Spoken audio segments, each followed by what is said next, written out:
Why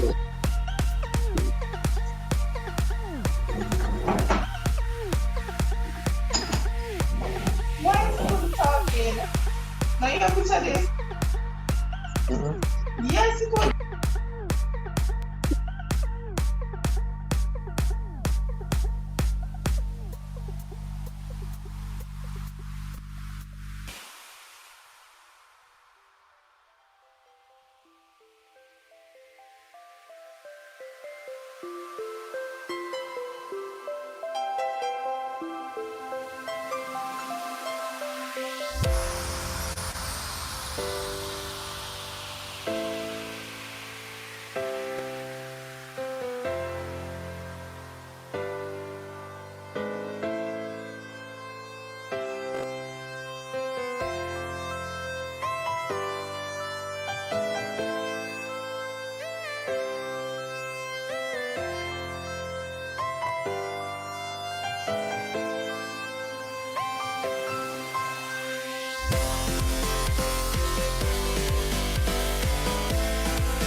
Good morning, everyone.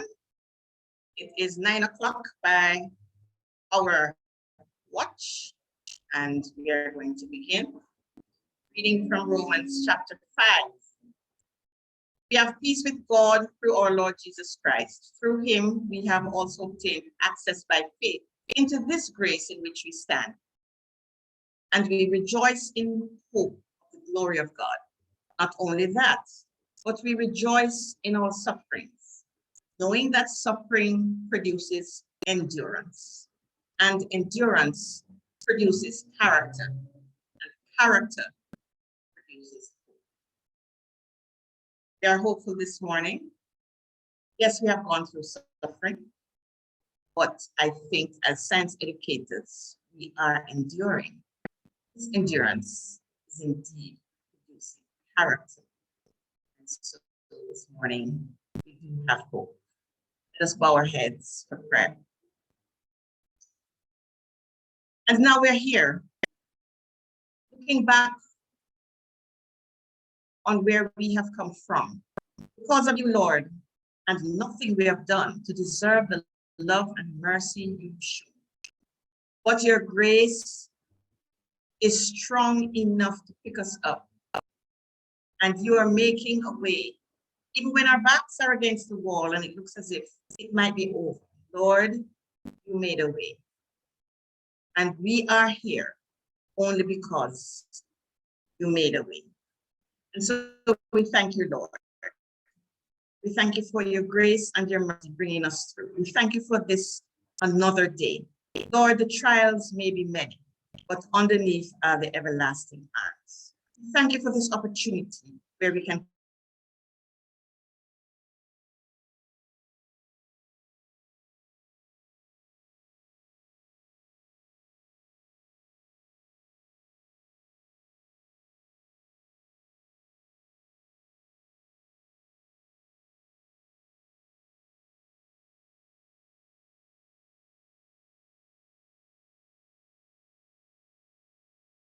carry out our duties as educators in our various areas.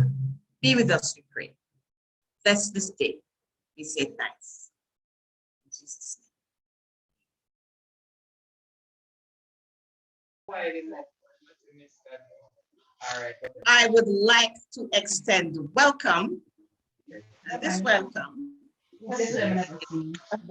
all our ministry officials, principals, heads of departments, coordinators, supervisors, colleagues in Jamaica and abroad, those who are experienced and those who are beginning teachers, those who have been thrust suddenly into assignments due to colleagues moving to other opportunities. Special welcome is extended to our presenters from the Caribbean Examinations Council.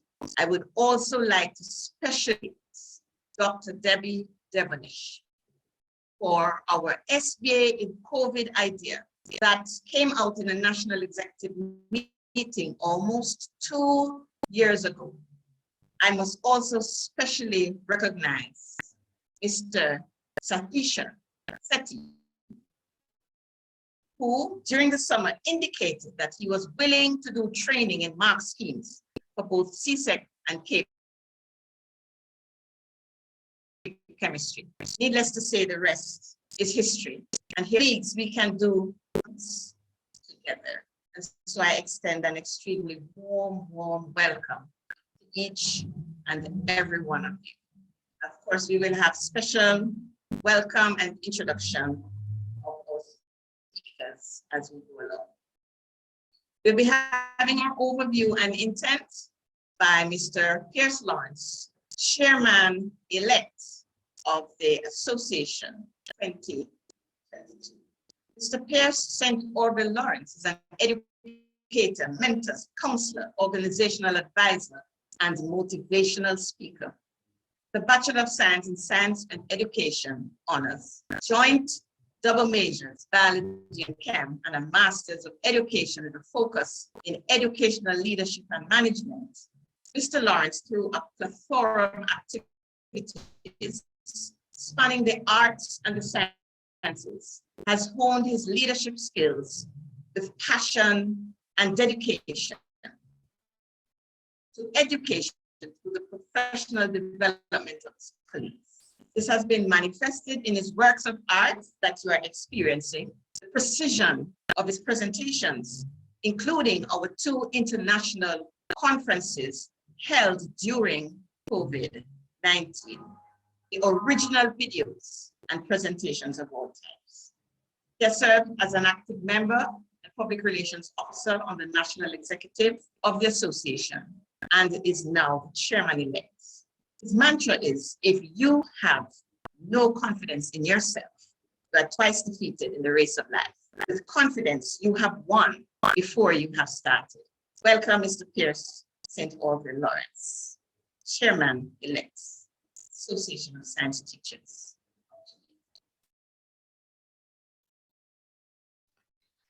Thank you so much, Madam Chairman Elaine Williams. Good morning to our teachers, our valuable stakeholders here within the Association of Science Teachers of Jamaica, to our partners, both locally and internationally, joining us from the Ministry of Education and the Caribbean Examination Council, to everyone, HODs, teachers. Welcome everyone to SBA in COVID 2022 mark schemes. It was in 2019 when the world was sent into a turmoil amidst the big C, COVID. But as an association, we sought to be resilient, and we sought to ensure that, of course, we also had a big C in mind, in that we were cognizant of the needs of our stakeholders, you or teachers, teachers of biology, chemistry, physics, integrated science, environmental science, agricultural science, and human and social biology. We were cognizant of you, and we care and heard the needs of you or stakeholders. And as such, our baby, SBA in COVID was born. We decided that we would have these initiatives because as an association, professional development of our teachers is something that is vital. Because in order for us to continue to be reflective and reflexive practitioners, we must seek to identify the need sets of our stakeholders and make sure that we put strategies in place to ensure that we are meeting the demands and the needs of the 21st century learner. Stakeholders, teachers, it is your time to take as much as you can from these workshops. We plan them with you in mind. So make sure that at the end of the day, you will get as much as you can.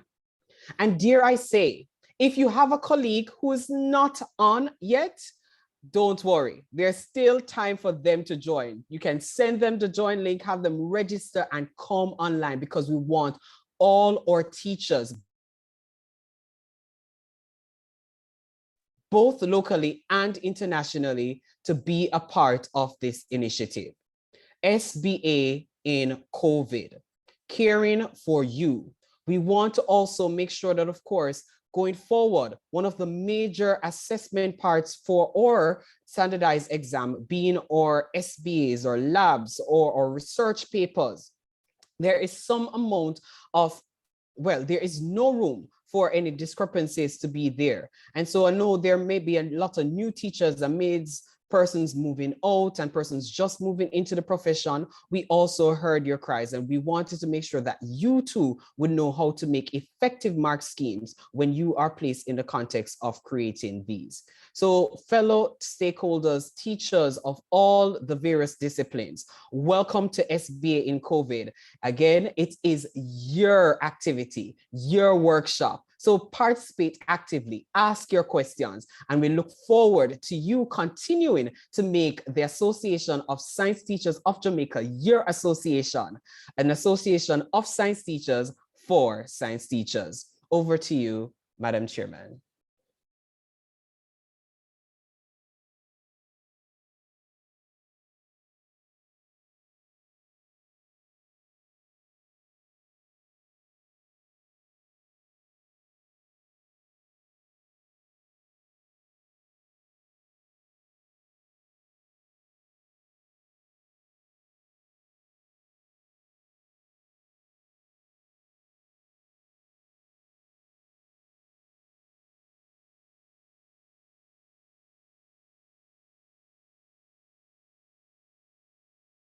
It's possible she's off. She had a bad connection early.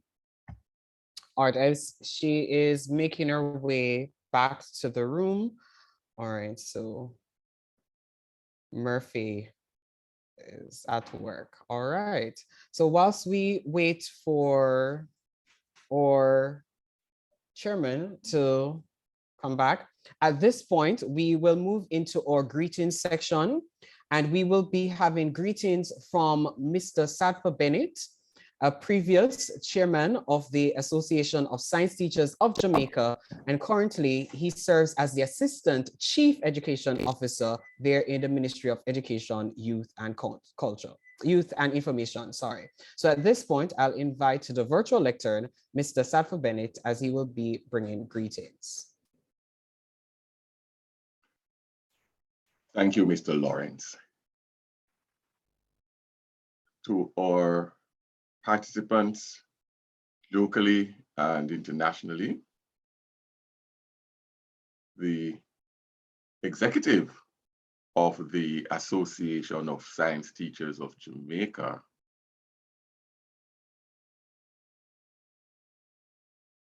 or various presenters and participants, I want to greet you well from the Ministry of Education. The A.S.T.J. has been a stalwart in promotion of science education for several years, an organization that is over 70 years old and has been fulfilling this mandate ever since. And so from the Ministry of Education, we want to congratulate the Association of Science Teachers on this, the presentation of another in the series of SBA in COVID, which started, I think, like 2 years ago.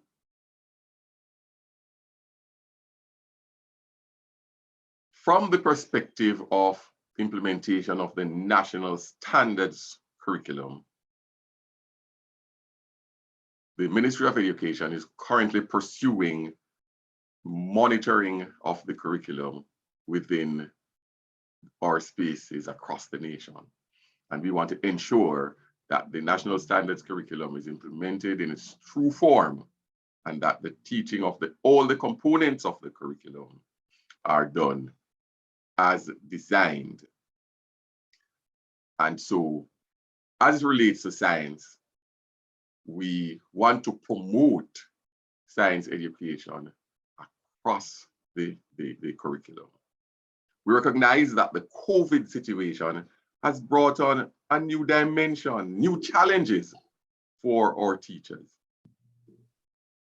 We recognize that the lack of practical experiences that our students would have been accustomed to, the practical experiences that the students would have been accustomed to, they certainly have not been able to have those kinds of experience because of the lack of exposure to face-to-face classes, and particularly so in our Jamaican context.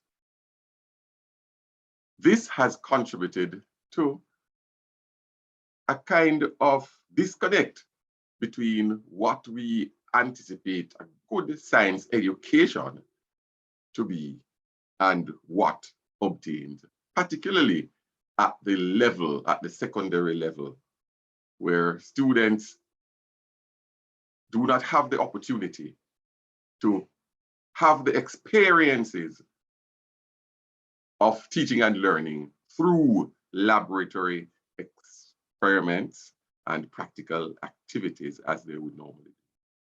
And this in itself, we find difficult in terms of it is inimical to the practice of a constructivist approach to teaching and learning. And we feel that it can be deleterious to understanding the nature of science and to promote scientific literacy in its true sense.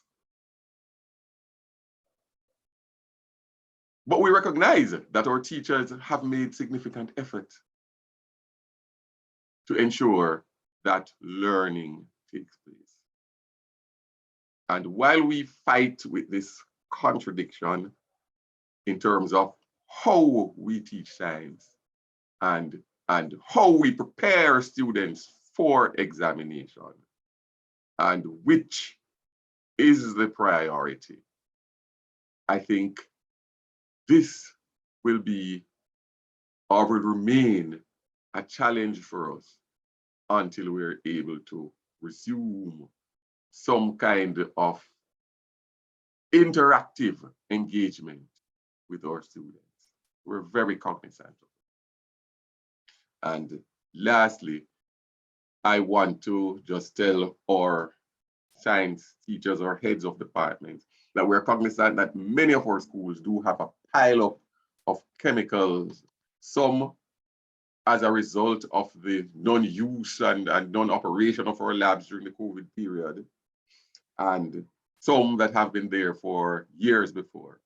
So what we're asking you to do is to cooperate as much as possible with the survey, where we'll be quantifying, we're trying to establish the quantity of these substances within the various school labs so that we can move to clear the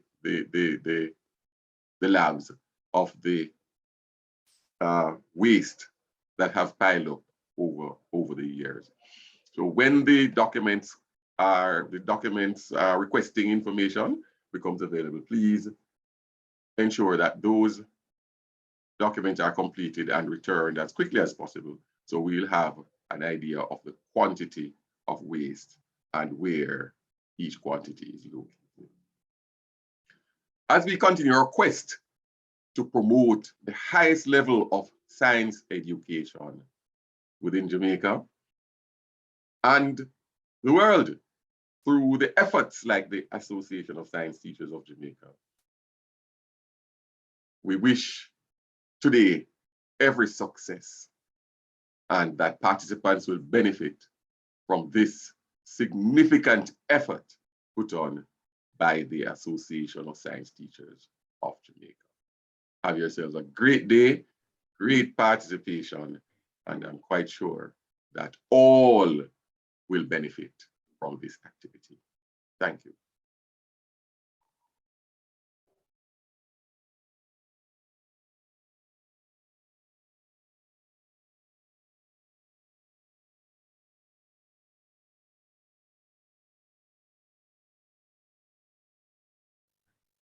Thank you, Mr. Bennett.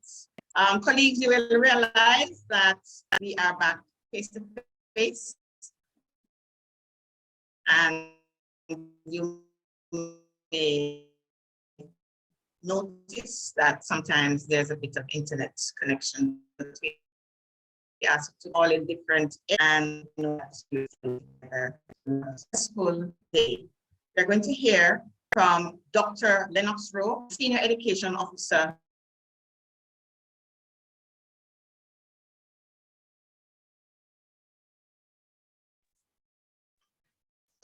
He's a math and science professional with over 26 years experience. And so we welcome Dr. Lennox Rowe. Thank you very much, Madam Chairman, Chairman-elect, colleagues, I greet you well. For almost 2 years now, our education system has been under stress. One of the most stressful aspects has been the completion and submission of SBAs. Unlike many other subjects, the SBAs for the natural sciences are more practical in nature and require equipment not easily found in our homes. This further compounds the dilemma that a natural science teacher finds him or herself. This workshop, this seminar is not only timely, but one that is needed. Colleagues all, on behalf of the Ministry of Education and Youth, I want to extend to the administration of the A.S.T.J. a heartfelt thank you for the efforts as we try to maneuver this challenging time. That teachers will seize this opportunity to ask pertinent questions of our presenters that will help you and our students. Colleagues all, I think that at this time, this seminar will go a long way in assisting. As an education officer, I travel to schools, and sometimes it pains my heart to see some of the things that our teachers have to be going through at this time.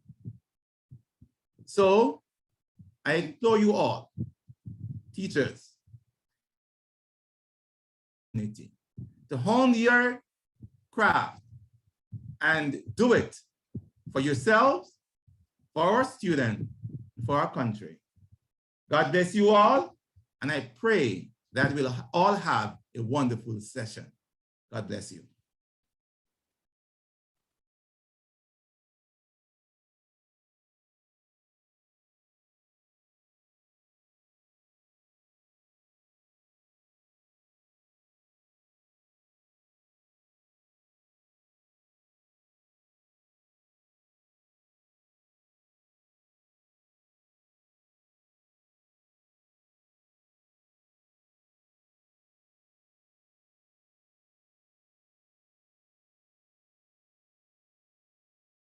Thank you so much for that. We will now have our presentations from the Caribbean Examination Council. And we will have two individuals representing the CXC to do their presentations. We will have Dr. Leah Gardner O'Neilley and Mr. Whitehall. Dr. O'Neilley is a lecturer currently at the University of the West Indies, Cayville campus, and Mr. Whitehall is currently the manager of the Examinations Development and Production Department. We acknowledge everyone that Madam Chairman, Elaine Williams, is experiencing technical difficulties, but we're in the virtual setting and we always have to be very dynamic in our pursuit. So at this point, we will invite the members from the Caribbean Examination Council to proceed to do their presentation. And please note that at the end of the presentation, there will be time allowed for question and answers. So whilst they're doing their presentation, you can jot down your questions, make note of any burning questions shared by your colleagues that you'd want to pose to the members of the Caribbean Examination Council, and these will be taken at the end of the presentation. At this point, I invite to the virtual lectern, Dr. Gardner O'Neilley. Hi, good morning to everyone. I am going to try to share my screen now. Thank you for inviting us to be here. It is indeed a great pleasure to represent the Caribbean Examination Council here. With me is Mr. Devere Whitehall, and he is going to be participating more on the side of the questions, especially those that I can't answer. All right, so I've been invited to speak a little bit about mark schemes generally, and I'm hoping that you can hear me well. Can someone confirm you can see the presentation and hear me well? Yes, ma'am. Yes, Thank we you can. very much. Thank you. Okay, so let's start right here. Now, I was told that it's going to be a mixed audience, and we have a variety of teachers at various stages of their career. So for those of you who are now starting out, I thought I will start very basic in terms of what do we mean when we say mark schemes. So they go by various names. We have mark schemes, marking guides, and also rubrics. But basically, when we're talking about these mark schemes, we're looking at a plan or a guide for how these marks are awarded to students' answers. Another way of looking at it is a system of awarding points for correct answers, or in some cases, it could be for reaching a particular level of proficiency. Overall, it is a guide to marking against a set of standards. And that means that for us as teachers, if we are going to mark against a set of standards, then it is obvious we need to know what these set of standards are. So one of the first things that we need to be able to do is to be aware of what our examination standards are, what our syllabus is asking us to do. So there are two basic types of mark schemes, or two basic types of rubrics. We have our holistic rubric and our analytic rubric.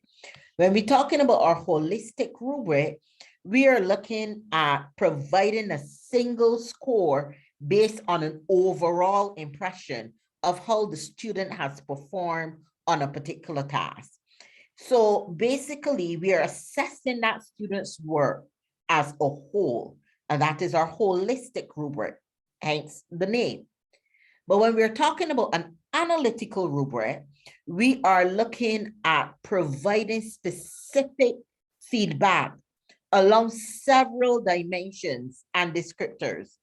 We're actually looking to break those objectives into various components and scoring each portion of those components independently and separately. So overall, that final score on an analytic rubric is a sum of the scores from all of the component parts, right?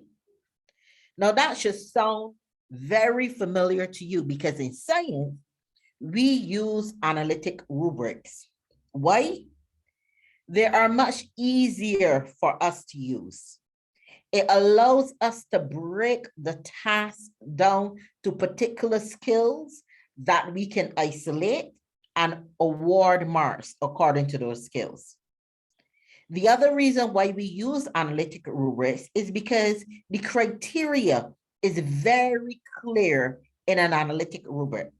Because remember, we are breaking the entire thing into separate small components. So what we are required, or what the student is required to reach to get that particular point, is very clear. It is also extremely helpful to use an analytic rubric when more than one person is required to assess the same piece of work. And that is what we usually get for our SBAs. We as teachers mark them, but then they have to be moderated.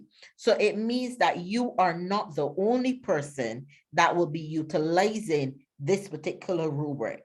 And therefore, an analytic rubric is the best way to go. More importantly, for us as educators, for us as facilitators of learning, it allows us to gauge specific strengths and weaknesses of our students.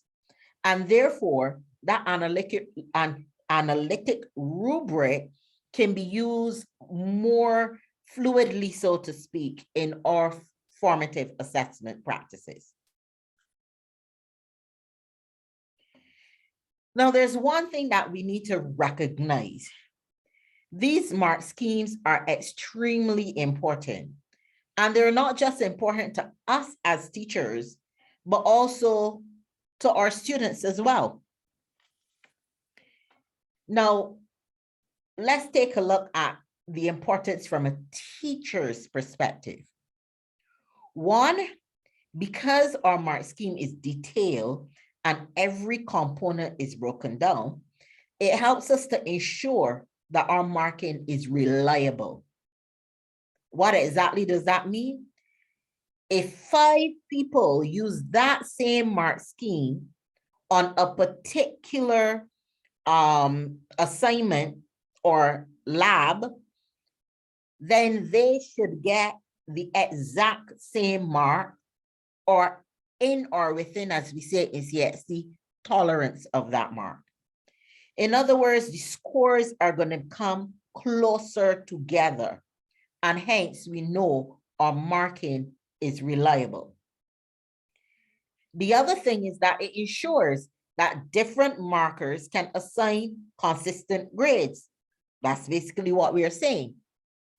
And it ensures that as we are assessing that assessment as what it is intended to measure. In other words, our mark scheme is actually measuring what we intend to measure, and it is in alignment with our learning objectives. More importantly, for us as teachers, it acts as a background or foundation for the feedback that we are actually going to give our students. It is extremely important that as we go through our SBAs, it is not just for CXC. It is not just for a mark for the student to pass on to CXC. Our SBAs are there for formative assessment as well. We need to go back to the students, give them feedback, and allow them to improve themselves. That is why the mark scheme is not just important from our perspective as a teacher, but also from our students' perspective.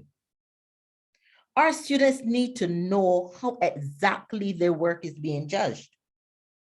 That is important because they need to be able to plan and take control of their learning. We want in the Caribbean, in Jamaica, I'm sure, we want to develop self-directed learners. And so having our students being able to know exactly how their work is judged actually puts them on that path to become self-directed learners. It also helps our students to understand where exactly they went wrong and also where they did very well. And not just the overall, oh, I did good in that lab, but they could identify the particular areas that they need to pay special attention to or to improve on. And that will help them to improve their grade for the next SBA or the next lab. And like I said before, it can act as a foundation and a framework for feedback, that conversation between you, the facilitator of learning, and the actual learner. So there's some key principles that we must bear in mind for our MARC scheme development. And I'm not going to go in a lot of detail because I know you have these practical sessions today that are going to be extremely useful. But there are some things that I want you to bear in mind overall, generally. One, marking should be positive. We want to reward our students for what they know rather than penalize them for what they do not know. So in other words, when we build our MARC scheme, we don't build our MARC scheme with minus a mark here or minus 2 marks here, because we are marking from a positive standpoint. Secondly, we do not want to penalize our students for the same mistake over and over and over.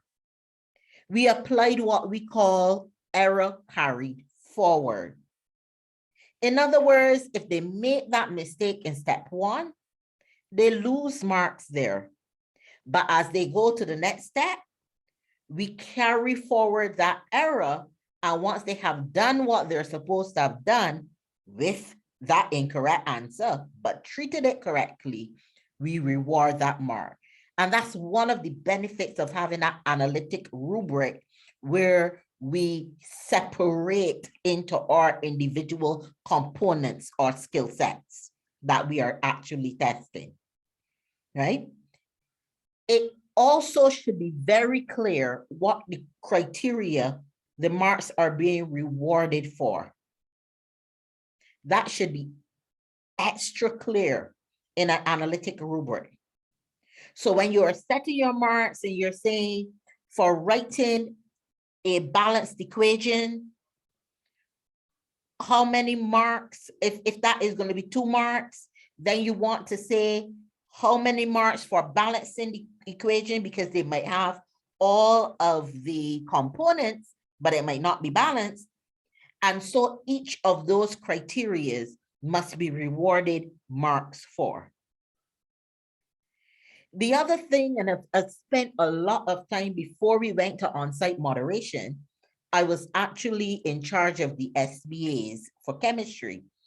And a lot of the times, one of the major problems we have was that the mark schemes did not always assess what they were intended to assess. So for example, we will have marks being rewarded for ORR, when in truth and fact, it's really an A&I mark. And I know, I trust that the persons who are going through the individual mark schemes with you, I know they will put some emphasis on the different components. What is A&I? What is ORR? And what are the differences between them? But we want to make sure that if we are assessing A&I, everything on that mark scheme assesses A&I and nothing else. Importantly, we also want to encourage you to work as a team, collaborate with each other, learn from each other. And the truth is, with such an awesome association that you have here, it doesn't even have to be someone from the same school. You have this association that you have persons that you can collaborate with. And to me, that's an awesome thing. Not every country have that, so make full use of it. There's some key points to know as we go through as well, and I'm soon finishing here. When you set your mark scheme, remember that you are not the only one using it.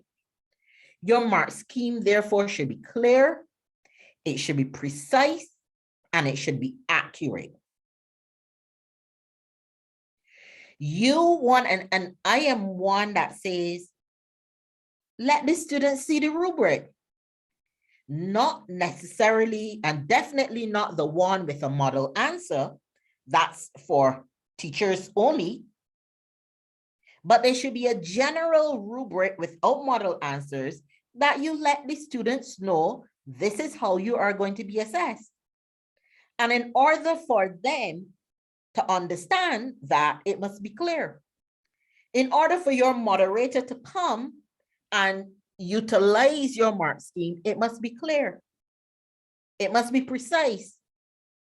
And we must take pride in having accurate mark schemes. But how do we do that? Like I said it before, collaboration. Get a reviewer to critically analyze your mark scheme. Sometimes as teachers, we like to, we think we have a little nugget and we want to keep it to ourselves. But this is not the time for that. You want to share your mark scheme, have others look at it, because they might see areas within your mark scheme that you have not actually recognized. There might be something that you have as ORR that is actually A&I, and they might be able to pick that up for you. The other thing is that you want to test your mark scheme before applying it. So you get a sample and you go through it and check to see, is this correct, before you apply it to all the books. That helps to set that standard and help you to maintain that standard, so that when your moderators come in, you are comfortable because you know that you have set that bar and you're able to maintain that standard in your marking because you have a good mark scheme. You've already proof tested it, so to speak. The other point to know is CXC does not award half marks. So you want to build your mark scheme 1 mark at a time. And having that 1 mark at a time means that you are testing one target or one component at a time. So even if you say balance equation for 2 marks, and you recognize I'm a chemist, so that's why I keep going back to chemistry examples, my apologies. But you speak about what you know. If you are going to say, write a balance equation for 2 marks, you better be able to explain what each of those 2 marks are being rewarded for. And if you want them to utilize state symbols, you can go as much as 3 marks. Because state symbols is a different component to balancing the equation, which is a different component to writing the equation in terms of the correct molecular formulae. The other thing, try as much as possible to make sure your mark schemes are error-free. And those sources of errors could be a lack of clarity about the main focus of the item.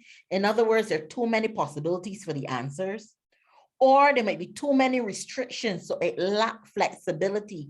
And therefore, while a student can give a correct answer, your mark scheme does not allow for that to be considered. Or there are too many complications. You know, you give 5 things and say, if the student gives 3 of these, then give 1 mark. But in your stimulus, so to speak, you didn't actually tell the student that you needed at least 3. You just said list. And therefore, that's too complicated. And the layout must be of such that it can be easily read. And that's why we recommend tables.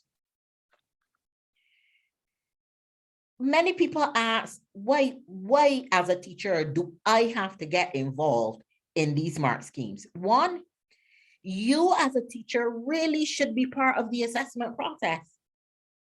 That is all part of your learning environment. You know what your standards are, you set your objectives, and you must be able to assess these objectives to see whether or not your students are where you expect them to be. You are the facilitators, we are the facilitators and the critical leaders in our learning environment. So therefore, we need to have that power, so to speak, that exists when we have that amount of control over assessing our students. And for those of you teachers, especially those of you that are new, I want to encourage you to get involved in reflective practice. And building your mark schemes and utilizing them helps you to mature as a teacher, as a facilitator of knowledge, as we go through this. This is just, an idea of what is happening in terms of chemistry and physics. Not going to spend any time there, but thank you for listening. I'm sure my 20 minutes is up. Any questions?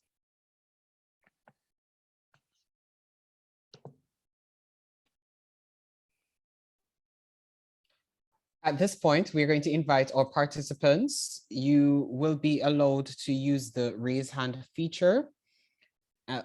You can just raise your hand and wait to be acknowledged, and a member from the tech team will proceed to unmute you so that you can proceed to ask your questions. All right, I'm seeing a hand up from Mr. Rowe. You can go ahead. Good morning, Doc. Good morning. How are you doing? I'm doing well. I'm Yes. not in Jamaica, but it's good to be associated with Jamaicans.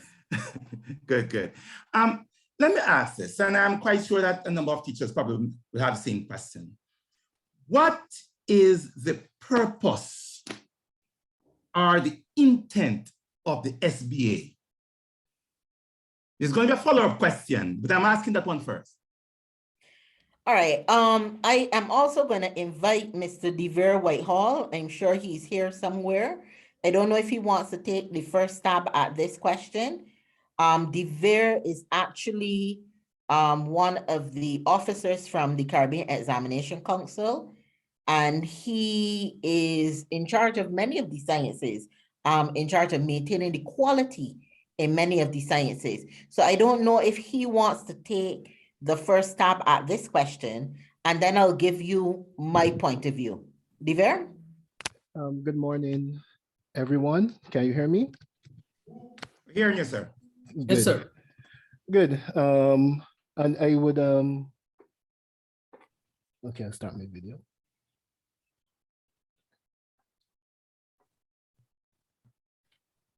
All righty. Good morning again. I would speak from being an educator. You would say I was also a physics teacher for 16 to 18 years, both at CSET and physics. And the benefits of the SBA is that of one of continuous assessment. There are certain topics that lend themselves, and when I speak, I will speak mostly to physics. My colleague, Dr. Garner, she lends to chemistry, but I usually use, or the main idea of using SBAs or practicals is to help with the teaching of certain subject areas and topics. That more lends itself to be easily explained in terms of demonstration or students manipulating equipment or having that hands-on point of view. It is also a means of giving constant feedback to your students. That is one of the main things. Well, actually applying the theoretical aspect of the subject to everyday living. They could actually see how they could apply certain topics to what's actually happening in the environment. So for me, this is one of the main reasons of the SBA is what we call it, bringing the subject to life. Whether it's in the chemistry, the physics, or the biology, and actually honing the practical skills of the candidates, whether we're either looking at they'll be able to manipulate, as I said, equipment, whether it is in analytical skills, drawing conclusions from data, whether it's having to draw graphs, whether they have to come up with new topics in terms of planning and designing. And then in reporting these things, because it is all fine to do practicals, but if you can't report it, if other people can't understand what you have done, then it is useless. So those 4 skills, and you see that I would have brought out the 4 skills that we concentrate on, which is the analysis and interpretation, able to look at data and come to conclusions, planning and designing, taking current ideas and coming up with new topics and new areas, manipulation of data, manipulation of of equipment, and reporting. So those are for me, the benefits of SBAs. I'll hand over to Dr. Garner. Let me also say, and I'm going to age myself here, I was actually when I did, at that time we called it CXC because there was no K, but when I did CXC chemistry, it was one of these, I was in that class where they were doing that switch over. And therefore we had that practical exam as well as the SBA. And what I would say as a chemistry lecturer, I think that the SBAs are extremely important because they allow the teacher the opportunity to work along with the students. And it is not that one-off exam that defines the student, right?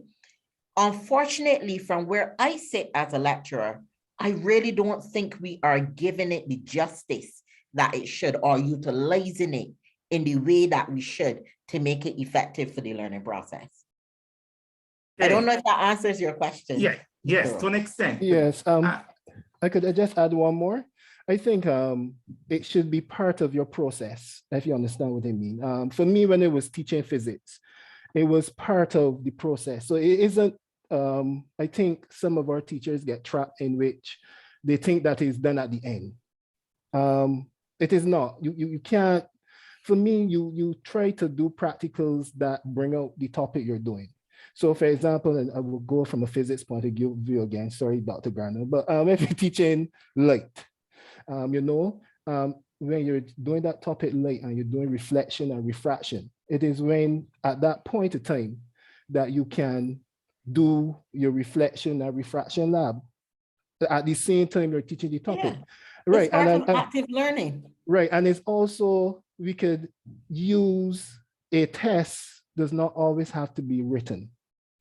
Labs can also, you can also use lab marks to give you an assessment.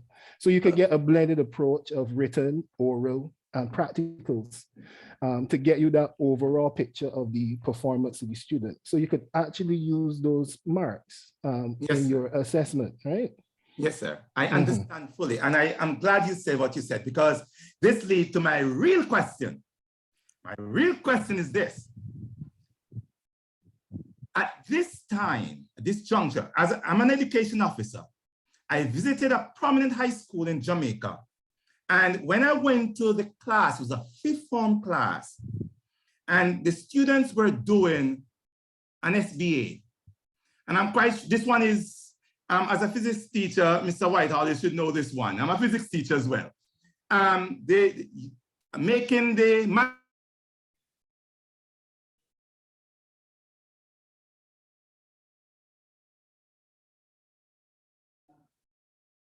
Did we lose you, Mr. We Rowe? lose you, Mr. Rowe.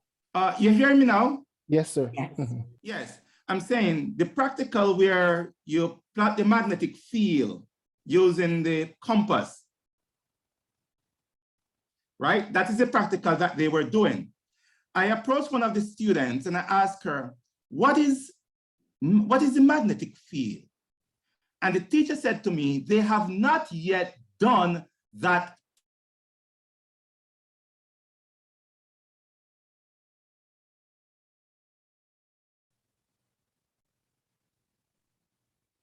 You lost him again. Yes. It's Oh, Yeah, sir, can I repeat the question then? yeah. Did you hear what I said about what happened in the class? So they were doing the magnetic field, but they have Yes. not yet done the theory. Done the topic, yes. The topic, right. So I didn't hear the question.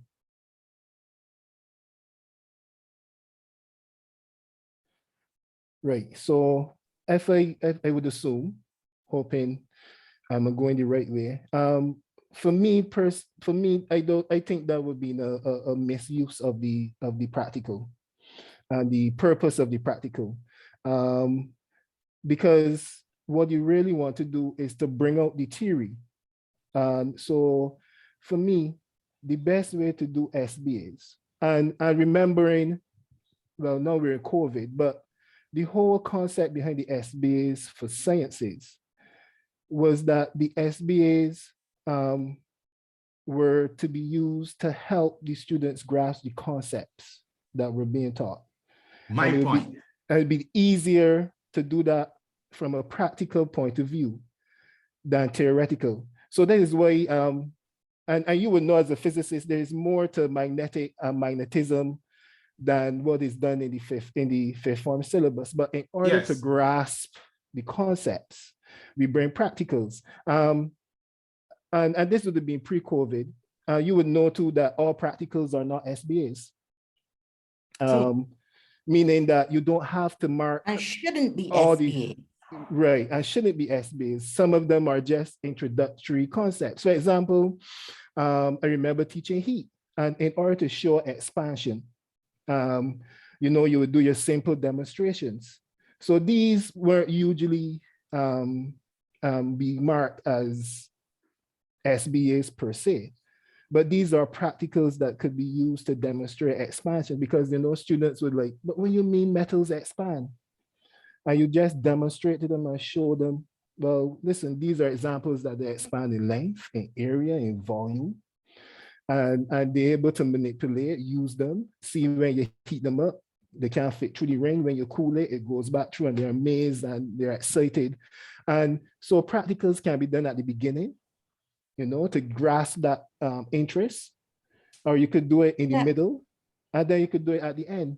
But as I said, all practicals are not meant to be SBAs, and all practicals are not meant to be marked, but they are definitely meant to help bring out the theoretical concepts of the topics, and should be best practices should be done alongside of the topic and not wait to the end to do them.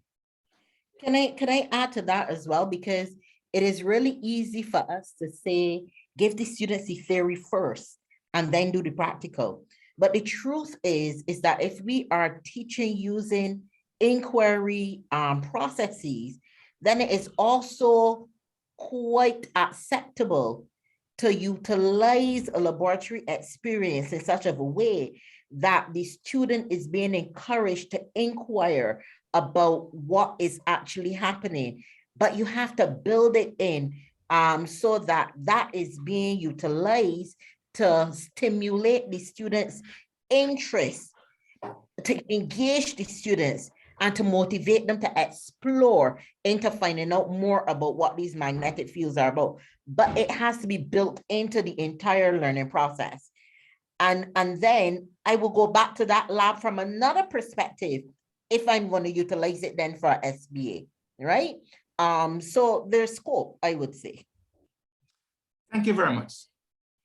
All right, I'm seeing 2 hands up, and we also have 2 questions in the chat. So we have about 5 minutes remaining in this segment. So let's see if we can get them all in. We have Sashige Kalam, followed by Richard Galloway. Sashige?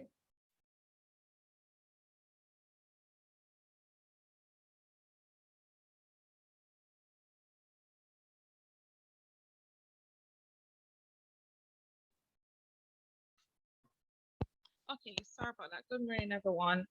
Question. Is everyone hearing me, by the way? We are, yes, go ahead. Okay, good.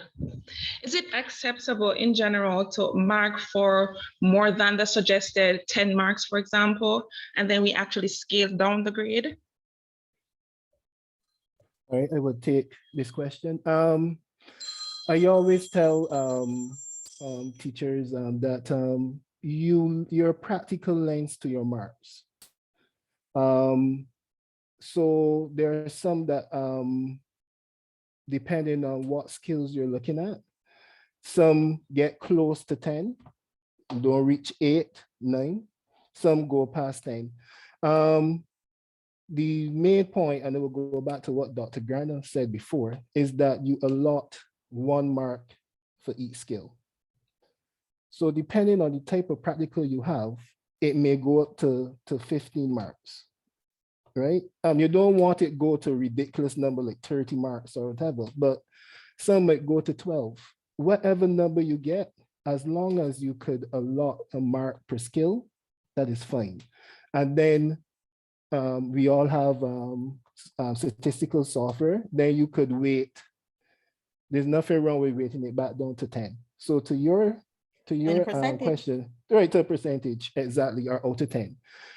The key point is that you allot 1 mark per skill, and you make sure that you capture all the skills that you wish to capture. And whatever mark it comes to, then that is the mark that you work with. Don't try to tailor the practical to 10 marks, or don't try to do the test to 10 marks. Yeah, don't force it.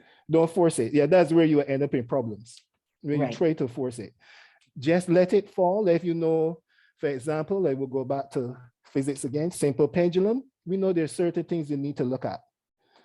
If you're looking at it from an M&M point of view, you need to make sure that they're sitting down at right angles. You need to make sure that the release point, the angle is not too large. You need to make sure they do the countdown method. And when we add in all of these marks, you may or may not get to 10, or you may go over 10, but you have assessed all of the skills in terms of M&M for the simple pendulum. And then you then adjust your mark to suit. But if you try to force it to 10, you're going to find yourself in problems. Yeah, can I also add quickly there, because I know we're running out of time, that you don't have to assess everything under the sun in that one lab either. So let's say you are doing a lab that, is doing calculations and you're utilizing that for analysis and interpretation, for example. You may want to only allot part of the lab for A9. While you mark all of it, only part of it is being allotted to A9. That is your privilege as a teacher to say, this is what I'm assessing for this SBA. The student will get feedback on everything, but for the particular SBA component, I am only looking at this. And therefore, in the same way, a lab might give you M&M or RNI, but you are only assessing it for ORR. You're asking them to do the calculations, but you are not assessing that for SBA. And so we must recognize that we could be flexible with these things. But our mark scheme, how we're utilizing it, must be clear for our moderators to use. All right, so we have a previous question coming to you, Richard, that was posted in the chat. What will be the structure of the final assessment for this year? Will it be going back to the original structure, or will we be using last year's structure? And the answer was given, we are using last year's structure. Richard, you can go ahead. Good morning. My question is in relation to virtual laboratory exercises. Because of the advent of COVID, a lot of the times we don't actually get, well, sometimes we're placed out of school. So we have to do our classes online. Laboratories about the labs and SBAs have always been kind of tricky due to materials anyway. But I think the addition of not being able to have face-to-face contact with the students has further compounded the problem. COVID has revealed some interesting tools, one of which is like FET labs, virtual laboratories. Would those things be viable for use as SBA assessments? And if so, would the mark schemes be similar to the, I guess, for lack of a better word, the tangible labs that we do, the physical labs that we do? And if not, how would we have to adjust the mark schemes to handle those things, the virtual laboratories? Thank you.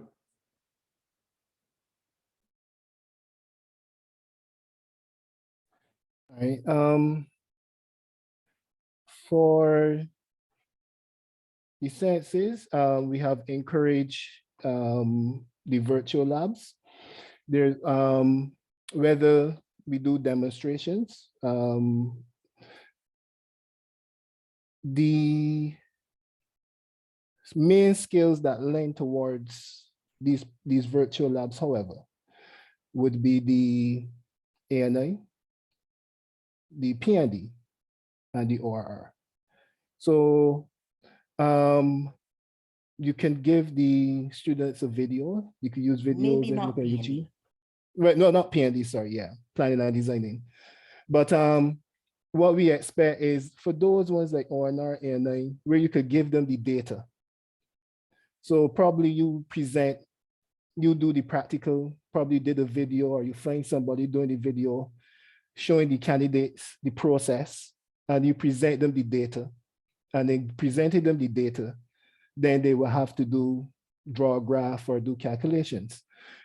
With that being said, then there's no change to your mark scheme because we know the type of skills that you would mark if you're marking analysis or drawing of a graph or doing the gradient. The tricky ones would be M&M. And this is why CXC had decided to go back to the structure last year and minimize the number of practicals over the 2 years. Because we understand that the COVID situation, and in terms of manipulation, you actually have to see the candidates manipulating the equipment, and of which, especially for the main core sciences, which would be physics, chemistry, and biology, you don't have these equipment or chemicals at home. So at some point in time, they will have to go back to the lab physically to do the M&M. So our recommendation is you try, or you teach in such a way that you're able to do your other skills first, your practicals as you go along, your topics. I mean, I know some teachers have a way of which topics they want to teach first, but you teach your topics first, allow you to do your practicals, which fall the other skills, which would be the P&D, the ANI, and the ORR. And then when humanly possible, when you get your students to come back into the physical area, then you concentrate on your 2 M&Ms. And I think for most sciences, there are only 2 M&M skills in which you have to assess. If you could do more, kudos, continue, because the more skills, the more practicals they do, the better they get an understanding. But if you can't, then our bare minimum requirement is 2. So we're not stopping people from doing more. If you in an area, in an environment where you can do more, my advice to you will be to do more, because the more practicals they do, the better they become, they improve their skills. But if you can't, then the least that you have to do will be 2. Anything you want to add? And yeah, Devere was talking just now about demonstration, but if I heard you correctly, you were also talking about simulations, and like the FET simulations, for example, or sometimes there's virtual labs and a whole host of different virtual labs. where the students themselves can manipulate the instruments online. You know, I have one I do with my students in terms of how to set up a burette. And whether, you know, if they screw it virtually too tight, what will happen so that they understand even before they get into the lab space, right? There are some that you can actually add different solutions and write down the results. And there you can have the students do ORR because they are actually observing and they are reporting what they're seeing and they're recording it in a table. So I would say, yes, you can effectively use a virtual lab. But the thing is, you don't want to force your existing mark scheme towards a virtual lab. Build your mark scheme specifically for that virtual lab and work it from there. That's what I would say once you have the correct components. Hope that helps.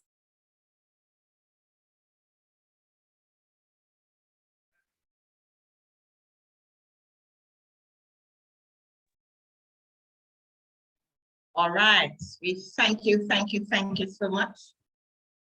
We truly thank our representatives. I'll turn off my camera, I think I'm unstable.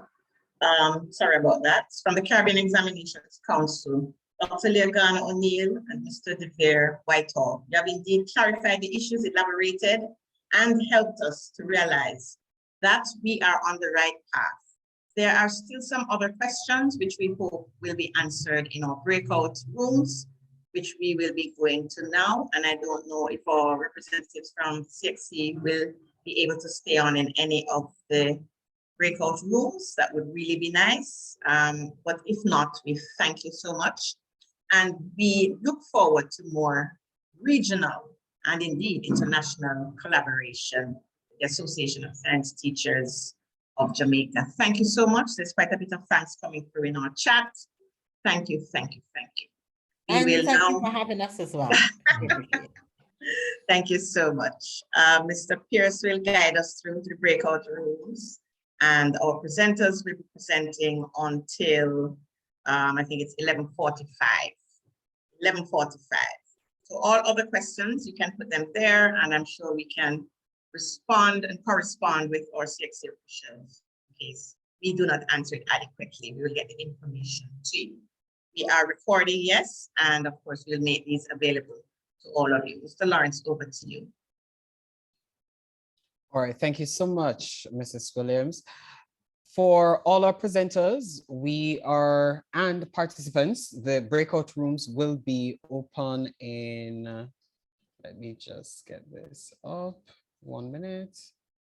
So we're asking all our presenters, well, all our participants, you will be allowed to manually choose the rooms. So we'll have 7 rooms depending on the subjects. Room 1 will be agricultural science, room 2, biology, room 3, chemistry, room 4, environmental science, room 5, human and social biology, room 6, integrated science, and room 7 will be physics. So as you know, here at A.S.T.J, we put the practical work in workshops. So you'll get the opportunity to interact with your various presenters, ask your questions, and see the practical application of SBA and COVID mark scheme. We will also ask or try to remind all our participants that at the end of our workshop today, each participant, upon successful completion of the activity that will be given to you by your respective presenters and evaluation form, you'll be awarded a certificate for 3 professional development hours. However, you must make sure that you complete both the evaluation form and the assessment activity that will be given to you by your presenters in your various Google Classrooms. The breakout rooms are now open. Should you have should you need any assistance moving over, you can just let us know.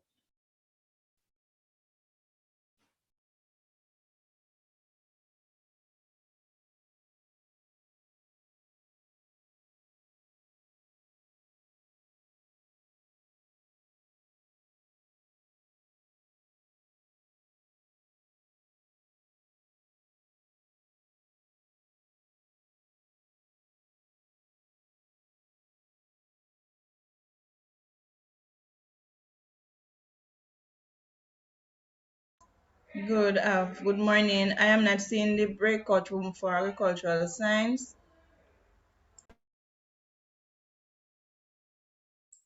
You scroll down and it should be the first one.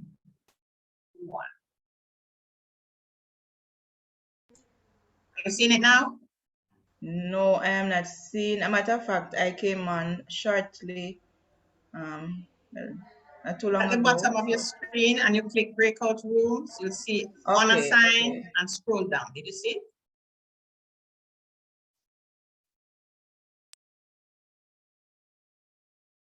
The links for the breakout rooms, just look at the bottom of your screen. If you're on a phone, I think you have to hover your mouse or use your finger, and then you'll see breakout rooms. After the names that are unassigned, you will see the various rooms. Just scroll down, breakout rooms, and they are numbered 1 to 7 in alphabetical order.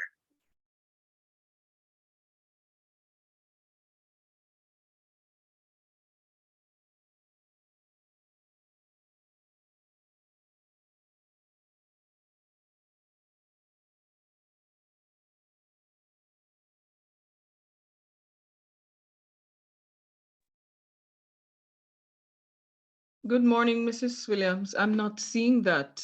Is it possible for me to be placed in room 2, please? Name, please. Sonia Reed.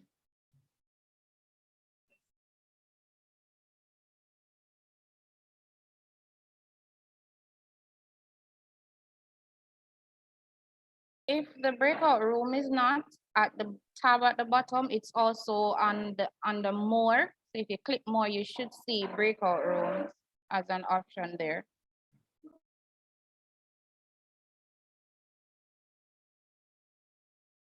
Thank you. I see it now.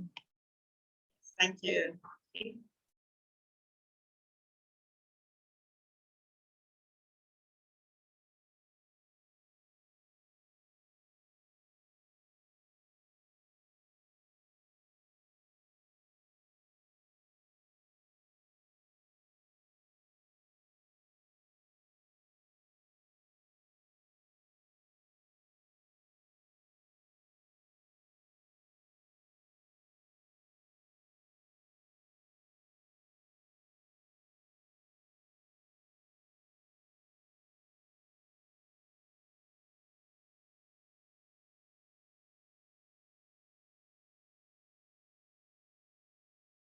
Where do you see the rooms? I'm not seeing.